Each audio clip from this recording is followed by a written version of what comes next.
ಕೆಲವು ಪ್ರದೇಶಗಳಲ್ಲಿ ನೀರಿನ ವಿಚಾರದಲ್ಲಿ ಬಹಳ ಎಚ್ಚರಿಕೆಯಿಂದ ಇರಬೇಕಾಗತ್ತೆ. ಇಲ್ಲದೆ ಇದ್ರೆ ವಾಂತಿ ಭೇದಿ ಶುರು ಆಗ್ಬಿಡುತ್ತೆ. ಈಗ ಮೈಸೂರಿನ ಚಾಮುಂಡೇಶ್ವರಿ ಕ್ಷೇತ್ರದ ಕೆ ಸಾಲುಂಡಿ ಗ್ರಾಮದಲ್ಲಿ ಜನರಿಗೆ ವಾಂತಿ ಭೇದಿ ಶುರುವಾಗಿದೆ. ಕಲುಷಿತ ನೀರು ಸೇವಿಸಿ ಯುವಕನೋರ್ವ ಸಾವನ್ನ ಕೂಡ ಅಪ್ಪಿದ್ದಾನೆ. ಆಸ್ಪತ್ರೆಗೆ ಚಾಮುಂಡೇಶ್ವರಿ ಕ್ಷೇತ್ರದ ಶಾಸಕ ಜಿಟಿ ದೇವೇಗೌಡರು ಭೇಟಿಯನ್ನ ಕೊಟ್ಟಿದ್ದಾರೆ. ಮೃತಪಟ್ಟಂತಹ ಕನಕರಾಜ್ ಕುಟುಂಬಕ್ಕೆ ಸಾಂತ್ವನವನ್ನ ಕೂಡ ಹೇಳಿದ್ದಾರೆ. ವೈದ್ಯರ ಬಳಿ ಮಾಹಿತಿಯನ್ನ ಕಲೆ ಹಾಕಿದ್ದಾರೆ. ತಡರಾತ್ರಿ ಕೆ ಸಾಲುಂಡಿ ಗ್ರಾಮಕ್ಕೆ ಭೇಟಿಯನ್ನ ಡಿಸಿ ಕೆವಿ ರಾಜೇಂದ್ರ ಅವರು ಕೊಟ್ಟಿದ್ರು.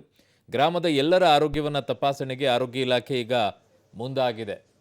ಸೊ ಹಲವು ಕಡೆಗಳಲ್ಲಿ ಈ ರೀತಿಯಾದಂಥ ಸಮಸ್ಯೆಗಳಾಗ್ತಾ ಇದೆ. ಹಲವು ಕಡೆಗಳಲ್ಲಿ ಕಾಲರಾ ಕೂಡ ಪತ್ತೆ ಆಗ್ತಾ ಇದೆ. ಅದು ಕಲುಷಿತ ನೀರಿನಿಂದ ಆಗುವಂತಹ ಸಮಸ್ಯೆಗಳು. ಸೊ ಒಂದು ಕಡೆಗೆ ಬರ ಬಂದಿತ್ತು, ನೀರಿರಲಿಲ್ಲ, ಯಾವುದೋ ನೀರು ಬಂದು ಹಾಕ್ಸ್ಕೊಂಡಿರ್ತಾರೆ. ಆ ನೀರು ಇನ್ನೊಂದು ಕಡೆಗೆ ಈಗ ಮಳೆ ಆಗ್ತಾ ಇದೆ. ಅದು ಬಹಳ ಜಾಗೃತಿ ವಹಿಸಬೇಕು ನೀರಿನ ವಿಚಾರದಲ್ಲಿ.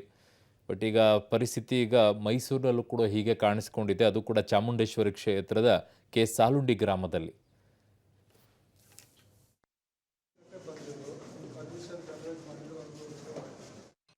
ಎಲ್ಲರೂ ಶಾಲೆ ಸ್ಕೂಲ್ನಲ್ಲಿ ಕ್ಯಾಂಪು ಮಾಡಿದ್ದಾರೆ. ಅವ್ರಿಗೆಲ್ರಿಗೂ ಅಡ್ವೈಸ್ ಮಾಡ್ತಿದ್ದಾರೆ. ಈಗ ಸುಮಾರು 70-75 ಜನರಿಗೂ ಕೂಡ ಇದು ಅಟ್ಯಾಕ್ ಆಗೋ ರೀತಿ ಕಾಣ್ತಾ ಇದೆ.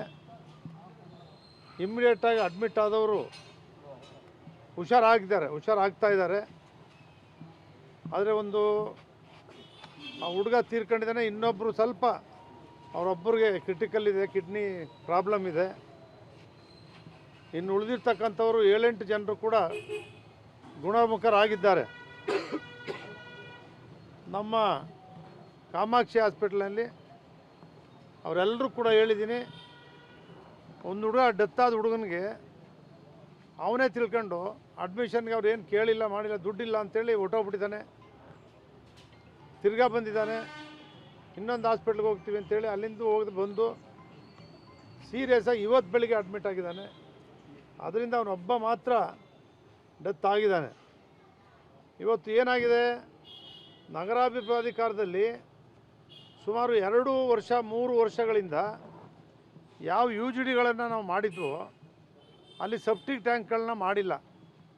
ನಾವು 3 ವರ್ಷ ಆ್ಯಕ್ಷನ್ ಪ್ಲಾನಲ್ಲಿ ಮೀಟಿಂಗ್ಗಳು ಮಾಡಿ ಸೇರಿಸಿ ಮೀಟಿಂಗ್ಗಳಲ್ಲಿ ಎಷ್ಟೇ ಹೇಳಿದ್ರು ಕೂಡ ಕಂಪ್ಲೀಟ್ ಮಾಡಿ ಅಂತ ಹೇಳಿದ್ರೆ ಕಂಪ್ಲೀಟ್ ಮಾಡಿಲ್ಲ. ಇದೆಲ್ಲವನ್ನು ಕೂಡ ಈ ಮೂಢ ಅಧಿಕಾರಿಗಳು ಯಾರಿದ್ದಾರೆ ಅವ್ರ ಮೇಲೆ ನಾವು ಚಾರ್ಜ್ ಮಾಡಬೇಕಾಗ್ತದೆ. ಇವರೇನೋ ಡೆತ್ ಆದರೆ ಅವರೇ ಕಾರಣೀಭೂತರಾಗ್ತಾರೆ. 3 ವರ್ಷ ಅವ್ರು ಮಾಡಬಾರ್ದಿತ್ತು. ಯು ಜಿ ಡಿ ಮಾಡಿ ಕಂಪ್ಲೀಟ್ ಮಾಡಿದೆ, ಸೆಪ್ಟಿಕ್ ಟ್ಯಾಂಕನ್ನು ಕಂಪ್ಲೀಟ್ ಮಾಡಿದೆ.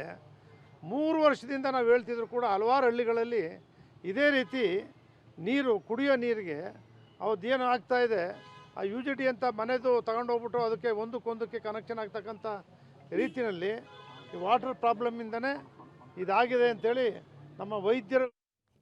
ನನ್ನ ಸಹೋದ್ಯೋಗಿ ಈಗ ಕೆ.ಪಿ. ನಾಗರಾಜ್ ನನ್ನ ಸಂಪರ್ಕಕ್ಕೆ ಸಿಗ್ತಾ ಇದ್ದಾರೆ. ಕೆ.ಪಿ. ನಾಗರಾಜ್, ಯಾಕೆ ಈ ಪರಿಸ್ಥಿತಿ ಮೈಸೂರಿನಲ್ಲಿ ನಿರ್ಮಾಣವಾಗ್ತಾ ಇದೆ? ಸ್ಪೆಷಲಿ ಈ ಕೆ ಸಾಲುಂಡಿ ಗ್ರಾಮದಲ್ಲಿ ಈ ಪರಿಸ್ಥಿತಿ ಯಾಕೆ ನಿರ್ಮಾಣವಾಗಿದೆ ಅಂತ ಕೂಡ ಅತ್ಯಂತ ಬೇಸರದ ವಿಚಾರ ಅರುಣ್ ಇದು.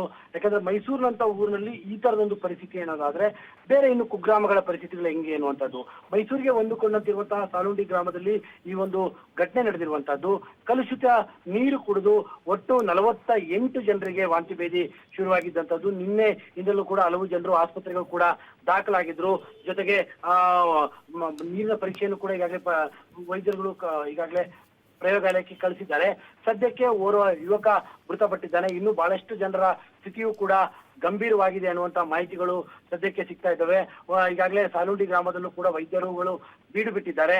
ಆದ್ರೆ ಈ ಕಲುಷಿತ ನೀರಿಗೆ ಪ್ರಮುಖವಾದಂತಹ ಕಾರಣ ಏನು, ಯಾವ ರೀತಿಯಾದಂತಹ ಕಲುಷಿತ ನೀರು ಅನ್ನುವಂಥದ್ದು ಇನ್ನು ಕೂಡ ಪ್ರಯೋಗಾಲಯದ ಮೂಲಕವಾಗಿ ಸ್ಪಷ್ಟವಾಗಬೇಕಾಗಿದೆ. ಸದ್ಯಕ್ಕೆ ಈಗ ಸಿಗ್ತಾ ಇರುವಂತಹ ಮಾಹಿತಿಗಳ ಪ್ರಕಾರವಾಗಿ ಆ ಒಂದು ವಾಟರ್ ಟ್ಯಾಂಕ್ ಏನಿದೆ ಅದು ಕ್ಲೀನ್ ಮಾಡಿರಲಿಲ್ಲ ಬಹಳ ದಿನಗಳ ಕಾಲ. ಆ ಹಿನ್ನೆಲೆಯಲ್ಲಿ ಈ ರೀತಿಯಾಗಿ ನೀರು ಕಲುಷಿತವಾಗಿದೆ ಅನ್ನುವಂಥದ್ದು ಆರಂಭಿಕವಾಗಿ ಸಿಗ್ತಾ ಇರುವಂತಹ ಮಾಹಿತಿಗಳು ಸದ್ಯಕ್ಕೆ. ಅರುಣ್. Okay KP. ನಾಗರಾಜ್, ನಿಮ್ಮೆಲ್ಲ ಮಾಹಿತಿಗೆ ಧನ್ಯವಾದಗಳು.